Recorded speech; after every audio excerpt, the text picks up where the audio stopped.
님의 허락하에 마스크를 벗도록 하겠습니다. 네. 밍글라바 반갑습니다. 그 밑에 앉아 있는데 제가 오기가 좀 생겼습니다. 그 미얀마 말로 이제 밍글라바 이렇게 인사를 하는데요. 사와디캅 태국 말도 인사하겠습니다. 그 전혀 못하는 건 아니고요. 태국에서 밥 먹는 거 인사하는 거 정도는 할 수 있습니다. 자, 밍글라바는 이제 미얀마 인사말이고요. 태국은 이제 사와디캅 들어보셨죠? 태국 인사말은 여성분들은 사와디카 이렇게 뒤에 이렇게 하고요. 반갑습니다. 저는 이제 KPM 소속 선교사 최현이라고 하고요. 방금 목사님께서 소개해 주신 대로 태국에서 이제 미얀마 선교사를 하고 있습니다. 그 코로나 때문에 또 건축 때문에 여러 가지로 어려운 상황 속에서도 또 사랑과 기도로 부족한 저희 가정 또 사역 위해서 지원해 주시고 응원해 주셔서 너무 감사드립니다. 한번 제가 짧게 기도하고 말씀 나누도록 하겠습니다. 사랑과 은혜가 풍성하신 하나님 아버지 감사드립니다.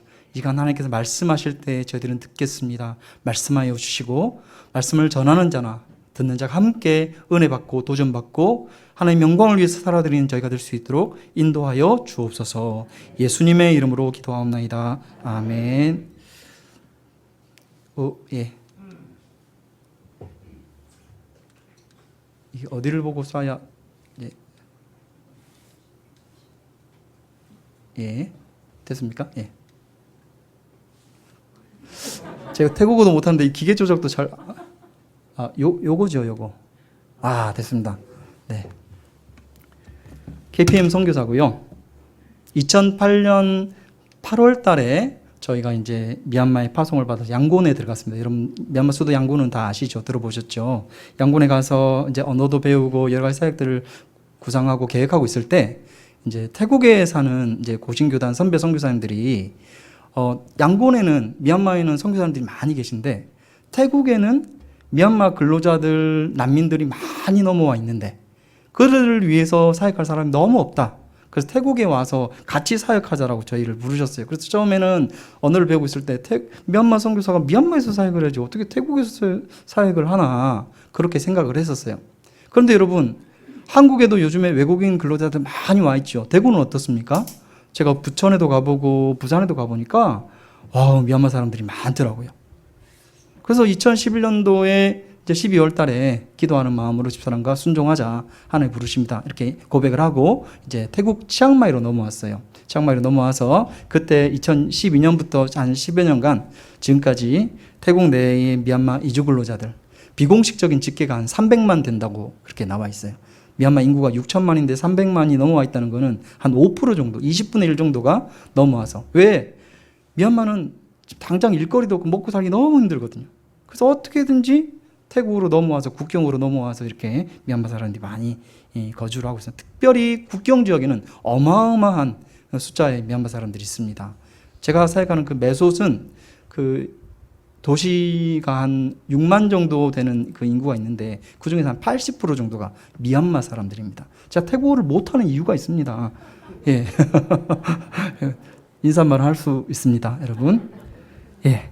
근데 이제 작년 그 6월에 이제 열심히 사역을 하고 있었는데 아내 되는 이세화 선교사가 이제 가슴에 뭔가가 발견이 됐어요. 오른쪽 가슴에. 그래서 이제 한국에 잠깐 먼저 들어왔는데 그 이제 유방암이라는 진단을 받고 이렇게 수술을 하게 됐어요. 이게 상피내암이라서 이렇게 임파선다고 퍼지지는 이렇게 전이되지는 않았는데 가슴 안쪽으로 다 이렇게 암세포가 퍼져 있어서 이제 전체를 절제하는 그런 수술을 했어요. 그래서 이제 예기치 않게 갑자기 안식년으로 들어오게 됐어요. 그래서 지금까지 12년 동안 하나님께서 말씀하시고 계획하신 일들을 태국에서 또 사역들을 감당을 쭉 해왔는데 하나님께서 집사람도 그렇고 저도 그렇고 한 1년 정도 쉬고 안식하라는 하나님의 뜻과 계획이 있으신갑다 이렇게 고백을 하고 그러나 이제 마냥 쉴 수는 없잖아요. 선교사도 1년 있다 나가야 되는데 이제 오는 6월 23일 날 이제 1년이 되어서 안식년 기간 마치고 출국을 하게 되었어요. 한 3주 정도 지금 남아 있는 것 같은데 그래서 이제 앞으로 사역을 또 어떻게 구상할 것인가? 지금까지 사역은 이렇게 쭉 해왔다면 앞으로 태국에서 미얀마 사역을 어떻게 효과적으로 잘 감당할 것인가, 다음 스텝은 어떻게 밟아야 할 것인가를 준비를 하고 있을 때, 지금은 이제 여러분 이 코로나가 거의 마무리 단계고 조금 이제 완화가 되어서 이제 교회에 와서 예배 드리지만 작년 말까지만 해도 되게 힘들었거든요. 그래서 저희들이 수원에 거쳐가 있었는데 어떻게 예배도 참석하지 못하고 어려운 상황에서 이제 비대면 예배를 이렇게 주일 하루 드리고 있었는데, 예배 전에 찬양 인도자가 이 찬양을 부르는 거예요. 저는 처음 들어봤거든요. 나의 소망이라는 이 찬양인데요. 음성도 좀, 여러분 가사를 보이시죠? 우리 성동교회는 화면이 커서 너무 좋습니다. 이 찬양을 인도자가 인도를 하고 제가 모르는 찬양이지만 따라 부르면서 그래 찬양을 하는데 하나님께서 제 마음을 확 세게 만지시는 것 같더라고요. 성령의 음성이 들려지는 것 같더라고요. 저는 그러니까 집사람이 아파서 어쩔 수 없이 한국에 1년 나왔지만 이제 쉬는 시간이 마무리되면 이제 내년 6월에 이제 태국에 돌아가서 어떻게 사역을 하겠다라는 계획을 계속해서 세우고 있는데, 하나님께서 이 찬양을 통해서 저에게 말씀을 하시는 겁니다. 네가 쉼을 누리고 또 이제 사역을 준비해서 어떤 사역을 한 것, 그것도 물론 중요하지만 정말 중요한 것이 하나 있는데, 그것은 바로 네가 나의 흔적을 가지고 살아가고 있는지, 태국 사람들이, 미얀마 사람들이 너희 뒷모습을 보면서 예수 그리스도의 뒷모습을 발견하고 있는지, 사역을 원대하게 크게 하는 것도 물론 중요하지만 그러나 더 중요한 것이 있는데, 그것은 바로 네가 예수의 흔적을 지니며 살아가는 사람이 되어야 한다라는 그런 말씀을 들려주신 것 같았어요. 그래서 저는 이 찬양을 예배 전에 부르면서 너무 은혜를 받고 예배를 마치고도 큰 울림이 있었고, 그래서 제가 제 스스로에게 질문을 해봤어요. 과연 네가 미얀마에서 3년, 태국 10년 이렇게 오랜 시간 동안 미얀마 선교를 위해서 쭉 달려왔는데 과연 너의 삶 가운데 나의 모습이 있는지, 너의 삶 가운데 나의 흔적이 있는지, 그런 질문으로 주님께서 나에게 물어보신다면 과연 나는 얼마의 점수를 하나님 앞에 드릴 수 있을까라는 생각을 해봤는데, 솔직히 말씀드려서 좀 많이 부끄러웠어요. 과연 하나님 앞에서 이 질문을 스스로에게 던졌을 때에 과연 좋은 점수를 저는 잘 못 주겠더라고요. 그러나 오늘 읽으신 본문의 바울은, 만약 하나님께서 바울에게 이 질문을 던지신다면 아마도 좋은 점수를 받을 수 있었을 것 같아요. 왜 그렇습니까? 바울은 여러분 17절 말씀에 기록하고 있듯이 스스로 뭐라고 이야기하는 있는가 하면, 내가 내 몸에 예수의 흔적을 지니고 있노라. 다른 사람이 그렇게 말하는 것이 아니라 바울 스스로 자기 입술로 예수의 흔적을 지니고 있다라고 그렇게 당당하게 고백을 하는 것입니다. 여러분, 바울이 정말 위대한 사람인 것이요. 왜 그렇습니까? 바울이 위대한 사도라서, 아니면 신약 성경을 많이 기록한 사람이라서, 아니면 뭐 바울이 당한 여러 가지 고난과 역경들 때문에, 물론 다 맞는 말씀이지만 바로 이 고백, 내가 내 몸에 예수의 흔적을 지니고 있노라라고 스스로 자기의 입술로 고백하는 사람이었다는 것. 그렇기 때문에 바울은 정말로 위대한 신앙의 믿음의 사람이었다는 것입니다. 이 시간에 그러면 잠깐 짧은 시간이지만 이 바울이 이렇게 고백을 하고 있는데, 바울이 고백하고 있는 예수의 흔적이라는 건 도대체 무엇인가? 그리고 예수의 흔적을 지니고 살아가는 이 바울의 삶의 모습은 어떠했는가? 그리고 예수의 흔적을 지니고 살아가는 바울에게 하나님께서 어떤 은혜의 선물을 주셨는가? 세 가지를 한번 나눠보기를 원합니다. 첫 번째, 여러분, 바울이 말하는 예수의 흔적이라는 건 도대체 여러분 무엇일까요? 성경을요 아주 극단적으로 해석하는 신비주의자들이 있습니다. 그 사람들은 예수의 흔적을 바로 예수님처럼 아마 손에 예수님께서 십자가에 달리실 때 손에 박힌 그 못자국이 아닐까, 그렇게 해석을 하기도 합니다. 그러나 여러분 그렇지 않죠? 신비주의자들이 그렇게 주장을 하지만 성경 어디에 바울이 손에 그 못자국이 있었다라고 기록을 하고 있어요? 아닙니다.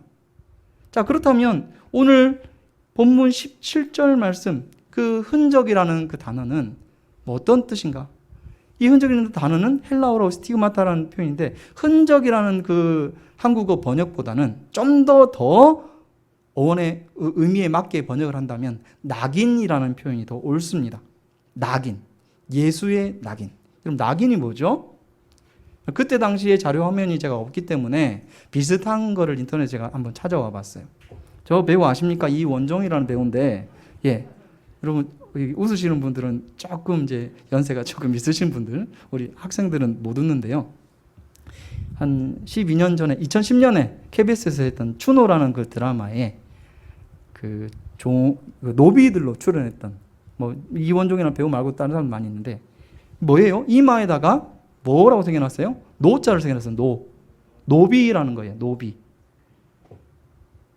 낙인이죠. 불도장으로 탁 찍어보면 이 사람은 누가 봐도 노예인 것을, 노비인 것을 알 수 있도록 이마에다가 탁 표현을, 이게 낙인을 찍어 놓은 거예요. 그런데 이 시그마타라는 그 단어는 일반적인 노예가 아니라 평생을 한 주인 밑에서 그 주인을 위해서 평생을 살아야 한 노예들에게 찍은 낙인이라는 그 뜻이 있습니다.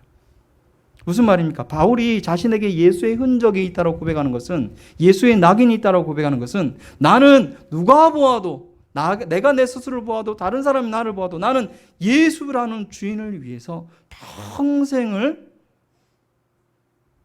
헌신하며 살아가는 주의 예수의 종이라는 사실을 그가 이야기하고 있는 것입니다. 바울은 14절 말씀에서 예수의 흔적에 대해서 좀 더 분명하게 이야기합니다. 그 흔적이라는 것은 바로 십자가라는 것이죠. 예수 그리스도의 십자가가 예수의 흔적, 예수의 낙인이라는 것이죠. 좀 더 구체적으로 14절 후반부 말씀을 살펴보면 바울이 이렇게 말합니다. 그리스도로 말미암아 세상이 나를 대하여 십자가에 못 박히고 내가 또한 세상을 대하여 그러하니라. 그러하니라라는 것은 앞에 십자가에 못 박다라는 그 동사를 그대로 한 번 더 쓴 거예요. 그러니까 바울이 예수님 때문에, 그리스도 때문에 세상이 나를 십자가에 못 박고, 바울은 또한 그리스도 때문에 세상을 내가 못을 박았다.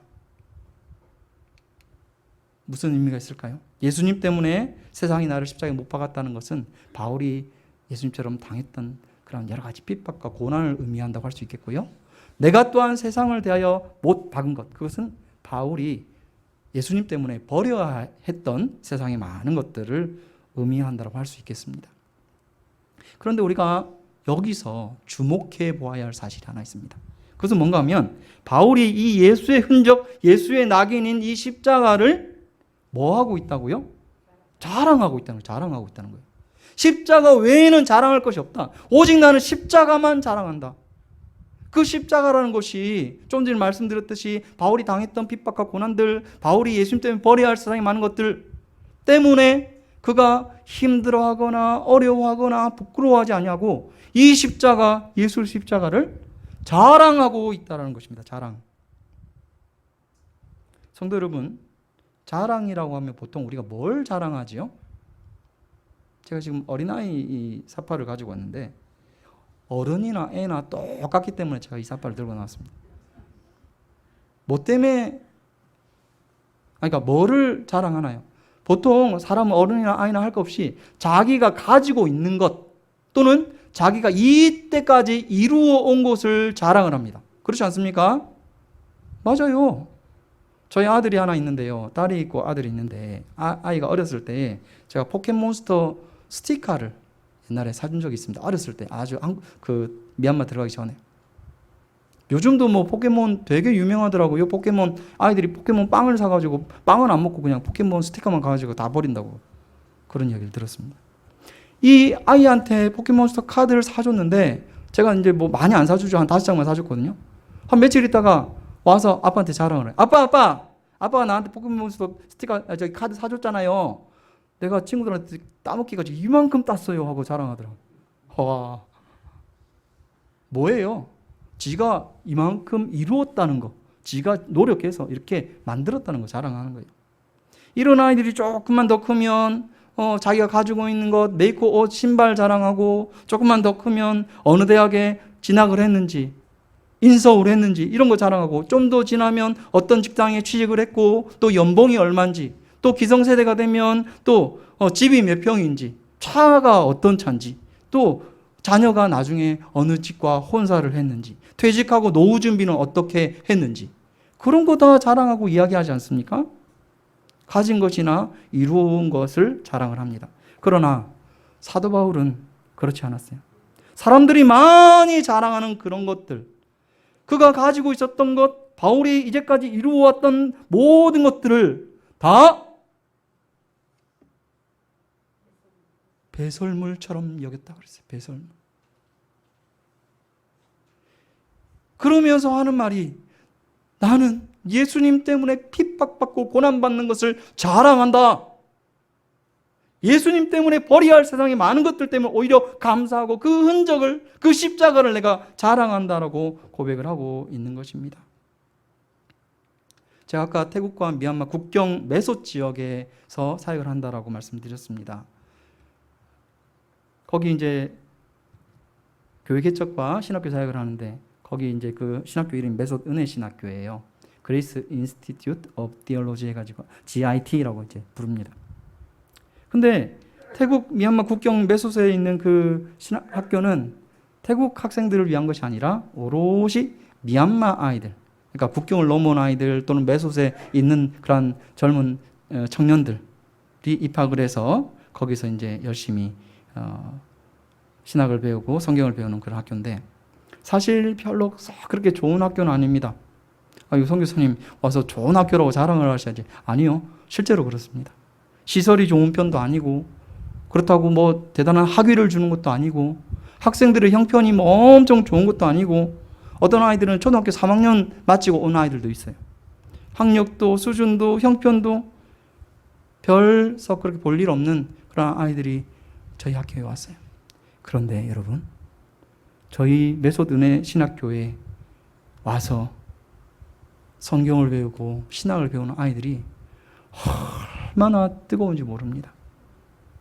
얼마나 뜨거워. 어떨 때는 선교사인 제가 부끄러울 정도로. 저는 선교사 없을 때거든요. 자기들끼리 모여서 막 기도회 하고 찬양하고 저렇게 하더라고요. 4년 동안 열심히 배우고 기도하고 찬양하고 하나님의 부르심, 하나님의 쓰임을 받기 위해서 준비되는, 그래서 지금까지 한 8회에 걸쳐서 70여 명 학생들이 배출이 되었는데 각자 이 자리에서 귀하게 사역을 하고 있습니다. 저는 이 친구들이 부르는 찬양 중에서 이 찬양, 예수짱다, 한국말로 번역하면 예수님 때문에 라는 찬양을 저는 잊을 수가 없어요. 여름에 그 한국에서 단기팀이 오잖아요. 단기팀이 와서 신학교에 와서 같이 찬양하고 하는데, 이 찬양을 부르면 얼마나 은혜를 받는지 몰라요. 그건 무슨 뜻인지 몰라요. 그러면서 또 학생들이 찬양할 때 은혜를 받고, 나중에 이런 뜻이다라고 하면 더 큰 은혜를 받고. 지금 오후라 나른하시고 조금 이제 졸리신 분들이 있는 것 같은데, 자, 앞에 보시고, 자, 우리 다 같이 한번 예수짱도 한번 불러보겠습니다. 시작! 안 됩니까? 예. 그 가사하고 제목은 구별이 되십니까? 아시겠죠? 좀 두꺼운 채로 위에 저게 이제 예수 때문에 예수짱다라는 그런 글인데, 어떤 느낌이 드십니까? 저는 처음에 2008년 8월에 양곤 도착했을 때요, 머리를 쥐어뜯고 싶더라고요. 아니, 글자가 좀 글자처럼 생겨야 되는데 동글동글동글동글동글하게 생겨가지고, 어떤 느낌입니까? 라면 있잖아, 라면을 그냥 이렇게 펼쳐놓은 게 아니라 라면을 팍팍팍팍팍 때려가지고 부숴가지고 봉지를 뜯어가지고 팍 펼쳐놓은 것 같은, 딱 그렇게 안 생겼습니까? 신라면. 자, 이 찬양을 부를 수가 없는데 참 감사한 것은 이 메소 지역에 한국에서 이제 단기팀들이 오시는데, 그 중에 그 다드림 선교단이라는 팀이 들어왔어요. 그래서 이 찬양에 너무 은혜를 받고 한국에 돌아와서 이 찬양을 한국말로 번역을 해가지고 요즘 유튜브에 올려놨더라고요. 그래서 유튜브에 나오는 이 찬양 한번 같이 불러보겠습니다. 어렵지 않습니다. 한번 같이 불러볼까요? 볼륨 올려주시고요. 위대한 그 사랑으로 십자가 주님 지셨네, 세상 속에 빛 되셨네.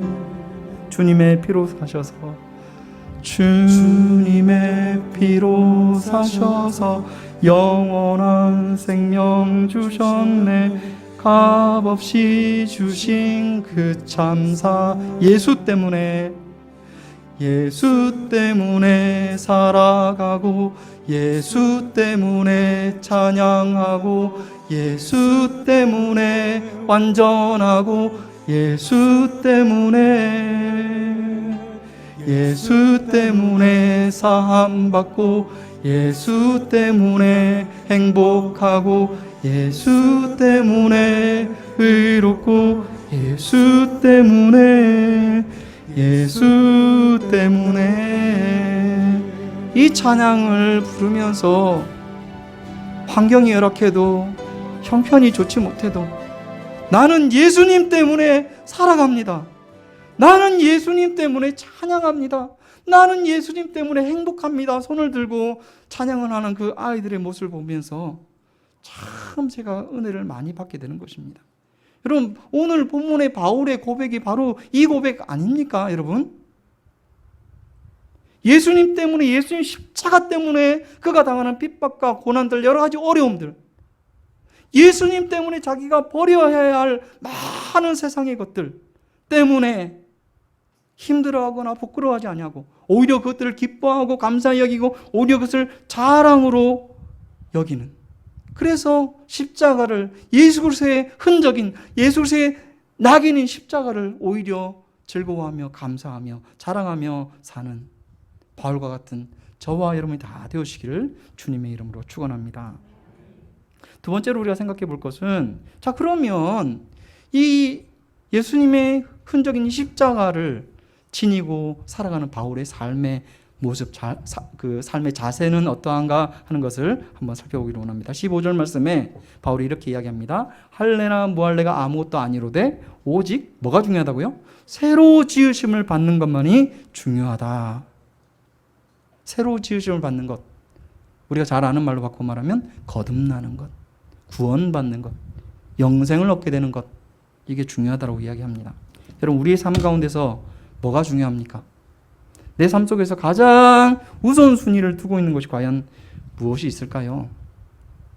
작년 아마 8월경으로 제가 기억을 하는데요.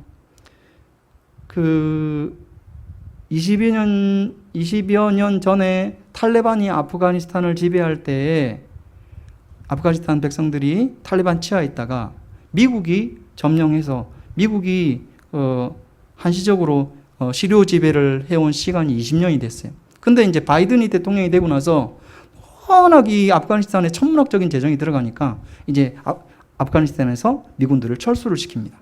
저 철수를 하고 있는 상황의 장면인데 뉴스를 보니까 저거 비행기 날개에 매달리고 발통에 바퀴에 매달리면 날아갈 때 떨어져 죽는다는 거 알까요? 모를까요? 저 사람들이 다 압니다. 그러나 탈레반 치하에서는 똑같이 죽임을 당할 수밖에 없는 사실을 알기 때문에 저 비행기, 그 이루가는 비행기 날개를 붙잡고 바퀴를 붙잡고 날아가다가 떨어져 죽는 사람들이 많다라는 그런 뉴스를 보면서 너무너무 제가 마음이 아팠어요. 참 어떻게 저런 나라에 태어나가지고. 그런데 정말 가관 아닌 뉴스가 그 다음에 바로 나오더라고요. 그게 뭔 뉴스인가 하면 이 사람이 이제 그 당시에 아프가니스탄 대통령이었던 간이라는 사람인데요.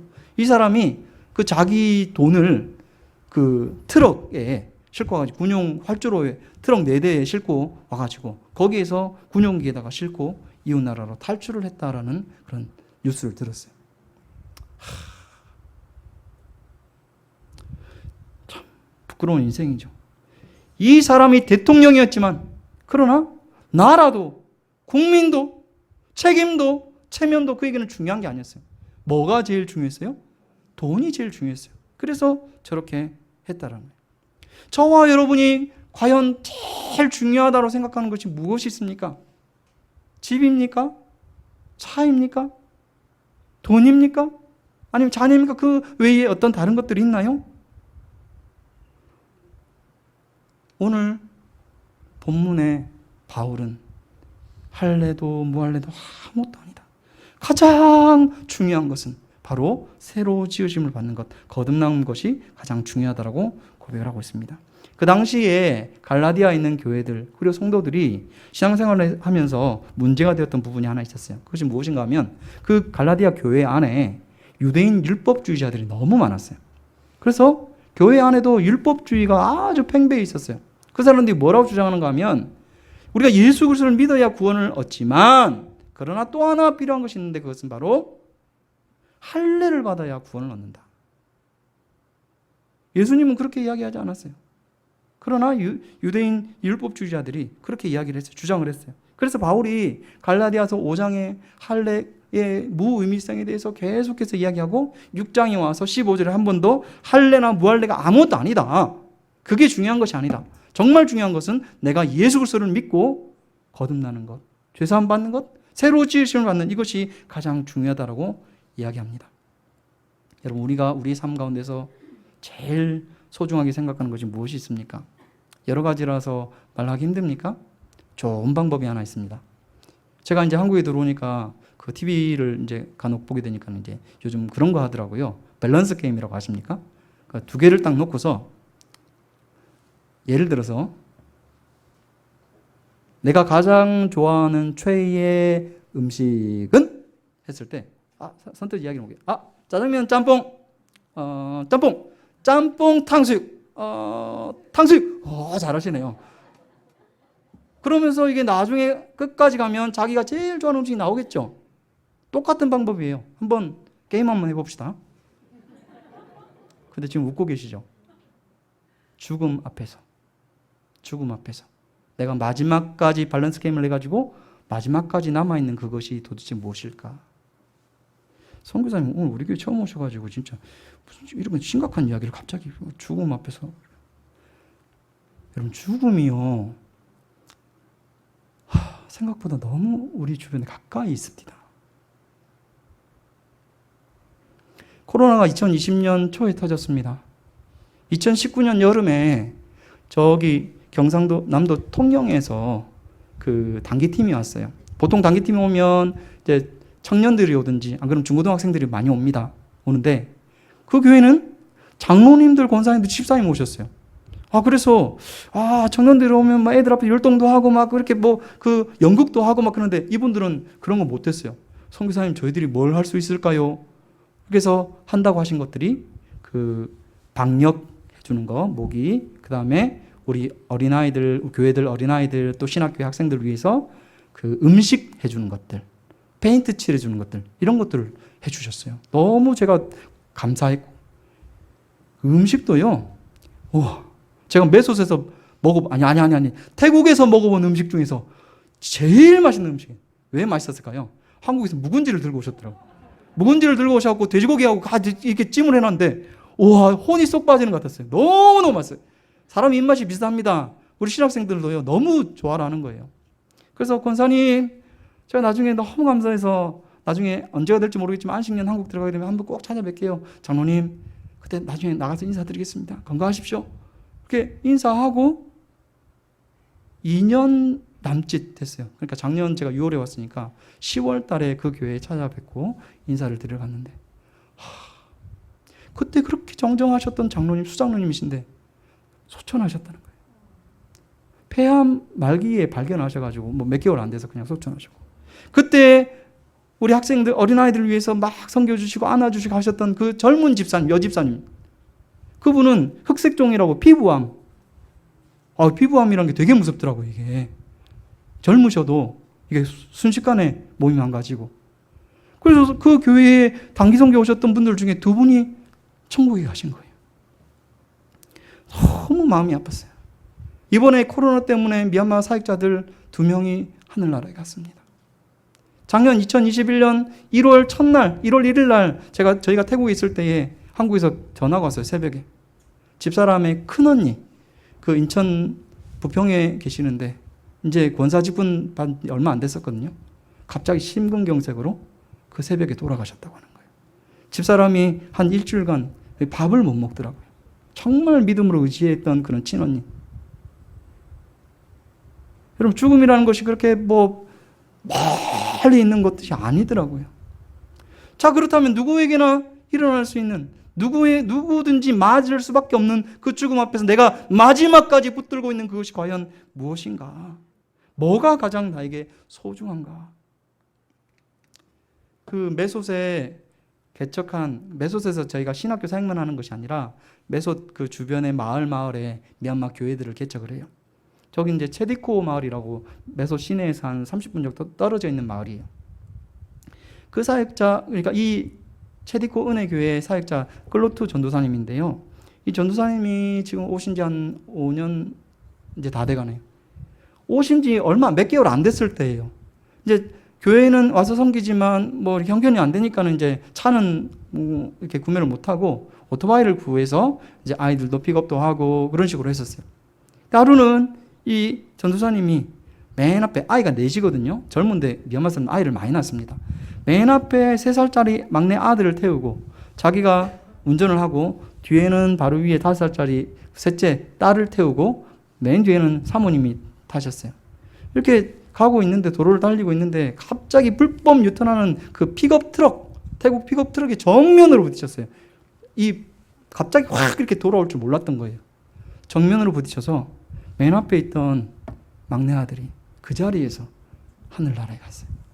그리고 전도사님은 크게 다쳐서 목하고 척추를 많이 다쳤고 그래서 한 20일 정도 있다 이제 퇴원을 했고 한 3일 정도는 의식도 없었어요. 그리고 바로 뒤에 그 엄마랑 아빠랑 사이에 있던 걔는 하나도 안 다치고 뭐 사모님은 좀 다치시고 그래서 이제 3일 정도 지나서 의식이 돌아왔는데 수술하기 전이에요. 클로트 전도사님한테 괜찮냐? 이런 어려움이 있었다. 정신을 못 차리고 있는데 그때 막내 아들이 하늘나라 갔다는 이야기를 할 수 있어요? 없어요. 없어서 이제 수술 다 마치고 한 20일 정도 지나서 3주 정도 다 돼서 이제 퇴원을 하려고 준비하고 있을 때 가서 이야기를 했어요. 사실은 그때 그 사고로 막내가 천국에 갔다. 저 같으면 그래요. 저는 딸 하나 아들 하나 있는데 만약에 제 막내가 그런 사고를 당해서 만약에 하나님께서 불러가셨다면 저는 어땠을까 하니까 가히 상상이 안 돼요. 제 입에서 어떤 고백이 나왔을지 아마 울고불고 난리를 치지 않았을까 싶어요. 근데 클로트 전도사님이 처음으로 그 입술 병상에서 나오는 그 한마디가 할렐루야 그러는 거예요. 그래서 이 사람이 정신이 좀 안 좋은가? 근데 그 뒤에 이어서 하는 말이 사실 사고 나기 며칠 전에 이 아이한테 복음을 전했다는 거예요. 어리지만 너 예수님 믿어야 돼. 예수님 너를 위해서 십자가에 못 박혀 돌아가셨어. 예수님 믿어야 천국에 갈 수 있다라는 것을 전했을 때 이 아이가 예수님 믿어진다라고 했다라는 거예요. 이게 이제 그때 하늘나라에 간 우리 막내 아들 사진이고 그 뒤에 하나님께서 또 새 아들을 또 주셨어요. 넷째를. 그래서 지금 이제 단란하게 또 4명의 아이들과 함께 지금 열심히 곧 신앙생활하고 체디코 마을에서 열심히 사역 감당하고 있습니다. 여러분, 적어도 이 전도사님에게 있어서 뭐가 제일 중요했을까요? 저는 그렇게 생각을 합니다. 이 전도사님의 신앙 중심이 발랐기 때문에 예수 그리스도의 십자가의 흔적을 지니고 살아갔기 때문에 그 어떤 것보다도 예수님 믿고 천국 가는 이것이 구원받고 영생 얻는 이것이 새로 지으심을 받는 이것이 전도사님의 신앙 가운데 가장 소중히 있기 때문에 그 병상에서 처음 나오는 고백이 할렐루야 감사합니다라는 그런 고백을 하지 않았을까. 그가 비록 어려움을 당했지만 그의 삶이 녹록지 않았지만 예수님 때문에 당하는 핍박과 고난, 예수님 때문에 버려야 할 세상에 많은 것들 있음에도 불구하고 나는 예수님 때문에 살아갑니다. 나는 예수님 때문에 찬양합니다. 나는 예수님 때문에 행복합니다라고 고백했던 그 신학생들의 고백, 그 바울의 고백과 같은 그런 고백이 그에게 있었다는 것입니다. 여러분, 넓은 집, 좋은 차, 편안한 환경, 또 미래를 향한 멋진 꿈들, 가족의 건강과 계획, 건강과 행복 이런 거 다 중요합니다. 제가 작년 6월에 한국에 들어왔다 그랬잖아요. 대구에는 그렇게 멋진 곳이 있는지 제가 확실히 잘 모르겠습니다. 제가 그 수원에서 한 9개월을 살았거든요. 6월부터 한 2월 말까지 그래서 수원이 혹시 가보신 분들 있는지 모르겠지만 그 광교라고 수원에 그 신도시가 있더라고요. 저희가 안식관을 한국에 들어와서 안식관을 들어가게 되면 교회마다 최장 한 3개월 정도를 줘요. 근데 어떻게 9개월을 있었느냐? 그 집은 빈집이었어요. 제가 아는 선교사님의 지인 집이요. 저는 모르는 분 집인데 이분이 육아휴직을 받고 삼성맨인데 캐나다에 육아휴직을 9개월 동안 간 거예요. 마침 저희가 들어가는 날짜랑 딱 맞아 떨어져가지고 선교사님이 라오스 선교사님 저희한테 그러게 이 집이 지금 비어 있는데 선교사님 그 선교관 전전긍긍하지 말고 3개월씩마다 옮겨 다니지 말고 여기 들어와서 하는 거 어때요? 그래서 저는 아이고 너무 감사하지요 하면서 딱 들어왔는데 여러분 집이요. 제 눈 보세요. 집이요.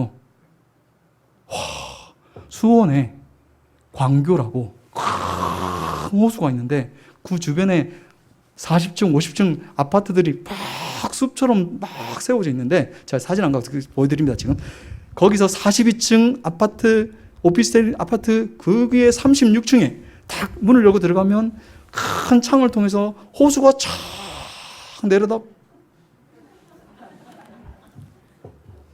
저희 집도 아닌데 왜 이렇게 자랑하는 걸까요? 제가 지금. 아이고, 제가 작년에 이제 6월에 들어가서 7, 8, 9, 10, 11, 12 살고 1월 되고 2월 말에 2월 24일 날 캐나다에서 그분들이 돌아오시는 연락을 받고 마음이 너무 슬펐어. 이것이 예수 믿는 자의 삶의 모습이 되어야 되지 않을까. 슬프지만 언젠가 우리가 다 내려놓고 다 벗어놓고 가야 될 날이 올 겁니다, 여러분. 여러분 지금 집하고 차하고 뭐 좋다고 자랑하지 마세요. 언젠가는 다 저처럼 내려놓고 떠나야 될 때가 올 겁니다. 악담하는 거 아니고요. 아 근데 그 짧게 한 9개월 동안 지내보는데 너무 좋더라고요. 주차장 착 들어가는데 삑 하고서 이제 그것도 다 열리고. 자, 그만하겠습니다. 좋습니다. 좋은 집, 넓은 집, 좋은 차, 편안한 환경 다 좋습니다. 그러나 정말 중요한 것은 무엇인가 하면 그런 것들 때문에 가장 마지막까지 붙들어야 할 가장 소중한 것, 가장 하나님 앞에서 중요한 것, 그것을 놓치며 사는 인생이 되어서는 안 된다는 것이죠, 여러분. 바울은 다메섹으로 가는 도상에서 이것을 발견을 했어요. 그래서 그것을 위해서 자신의 모든 것을 다 바쳤어요. 지금까지 자기가 중요하다고 생각한 모든 것들을 배설물과 같이 여기고요. 예수를 위해서 당하는 핍박과 고난들, 예수님 때문에 버려야 할 세상의 많은 것들, 그런 것들이 그에게 와서 예수님 때문에 당해야 되는 십자가가 되었을 때 그것을 부끄러워하거나 힘들어하지 아니하고 오히려 자랑으로 삼고 전도자의 사명을 감당하게 되었다는 것입니다. 오늘 이 자리에 계신 사랑하는 성동교회 모든 성도님들, 저와 여러분 모두가 예수 그리스도의 십자가를 자랑하고 전도자 사명을 감당하며 사시기를 주님의 이름으로 축원합니다. 마지막으로, 자 그러면 이런 바울에게 하나님께서 허락하신 은혜가 무엇이었는가? 성경에 보니까 평강과 긍휼의 은혜를 하나님께서 바울에게 주셨다고 말씀하고 있어요. 16절 말씀 보겠습니다. 갈라디아 서신을 바울이 마무리하면서 이 규례를 행하는 자에게와 하나님의 이스라엘에게 평강과 긍휼이 있을지어다, 이 축복을 하고 있어요. 여기서 이 규례를 행하는 자라는 것은 앞에 말하는 새로 지으심을 받은 사람, 다른 말로 거듭난 성도를 말하고 있고, 여기서 하나님의 이스라엘 이 부분은 이제 뭐 해석이 여러 가지가 있는데 아마도 그 당시에 유대인들 중에 개종한, 예수 그리스도를 믿음으로 고백한 그 사람들을 의미할 것이다, 이렇게 이야기를 합니다. 그 사람들에게 평강과 은혜가 긍휼이 있을지어다. 평강은 여러분 잘 아시다시피 하나님, 그냥 내 마음속에 누려지는 그런 평안함이 아니라 하나님과의 나와의 관계 속에서 오는 그런 평안함, 평강이고, 그 긍휼이라는 것은 죄 용서함 받은 것, 모든 심판이 이제 더 이상 없다는 그런 것을 의미하는 것이죠. 이런 은혜를 하나님께서 바울에게 주셨다는 거예요. 제가 집사람 이야기를 잠깐 하겠습니다. 2008년에 미얀마 양곤에 들어갔고 2011년에 이제 태국에 나와서 국경에서 사역을 하는데 원치 않게 암이 발병을 했어요. 오른쪽 가슴을 전체를 절제하는 수술을 했어요. 2015년에 이제 자궁도 드러냈었고, 한 3주 전에는 이제 쓸개에 돌도 너무 많이 차고 그 담낭 벽이 너무 두꺼워져 있어가지고 슬개도 잘라냈어요. 제가 그냥 웃으면서 당신 몸이 많이 가벼워졌겠네 그렇게 했는데 이제 너무 마음이 힘들고 어려우니까 제가 웃자고 그렇게 이야기를 했지만 남편으로서는 많이 마음이 힘들었어요. 집사람도 마찬가지고. 근데 시간이 지나고 이제 저희들이 어느 정도 회복을 하고 마음도 추스리고 돌아갈 날이 다 됐는데 그것 때문에 힘들어하거나 불평하거나 그런 마음보다 하나님께서 또 다시 들어가서 섬길 수 있는 그런 새로운 힘과 건강과 몸을 주셨구나 하는 그런 감사의 마음들이 있더라고요. 이게 저희가 지금 저희를 자랑하는 것이 아니라 예수 그리스도의 십자가를 그 흔적을 예수 그리스도의 낙인을 지니고 있다라고 믿음을 고백하는 사람들에게 하나님께서 공급해 주시는 그런 평강의 은혜가 저희들에게도 있더라고요. 그 말씀을 드리고 싶은 것입니다. 저희가 잘나서 저희가 선교사기 때문에 저희가 목사고 선교사기 때문에가 아니고 믿음으로 이 사실을 우리 신학생들처럼 클로트 전도사님처럼 바울처럼 이 고백이 있는 사람들에게 하나님께서 선물로 부으신 은혜, 평강의 은혜 하나님께서 부어주시더라는 거예요. 좀 전에 제가 나눴지만 이 클로트 전도사님 어떻게 그 입술로 그런 고백을 할 수 있어요? 저는 잘 못할 것 같은데 할렐루야 감사합니다. 우리 아들이 막내 아들이 천국에 간 건 너무 감사합니다. 예수님 때문에 당하는 핍박과 고난들, 예수님 때문에 버려야 할 세상 십자가들 오히려 자랑으로 여기고 거듭남과 구원과 영생의 은혜가 소중한 줄 믿고 살아가는 사람들에게 하나님께서 공급해 주시는 은혜와 그 평강과 긍휼의 은혜를 누리며 살아가는 바울과 같은 삶을 저와 여러분도 다 사실 수 있기를 주님의 이름으로 축원합니다. 말씀을 맺겠습니다. 이제 마지막으로 바울은 오늘 보면 17절 후반절에 내가 내 몸에 예수의 흔적을 지니고 있노라 고백을 하고 있습니다. 저와 여러분은 과연 어떤 흔적을 지니고 살아가고 있습니까?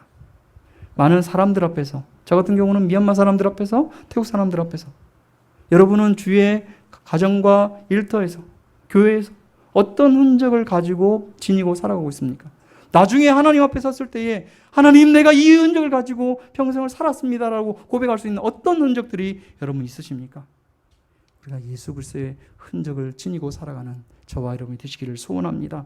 예수님의 흔적인 이 십자가 때문에 감사하고 기뻐하고 자랑하며 바울 같은 전도자의 삶을 살아감을 통하여서 하나님께서 공급하여 주시는 평강과 긍휼의 은혜를 온전히 누리며 살아가는 우리 성동교회 모든 식구들 다 되어주시기를 주님의 이름으로 축원합니다. 함께 기도하겠습니다.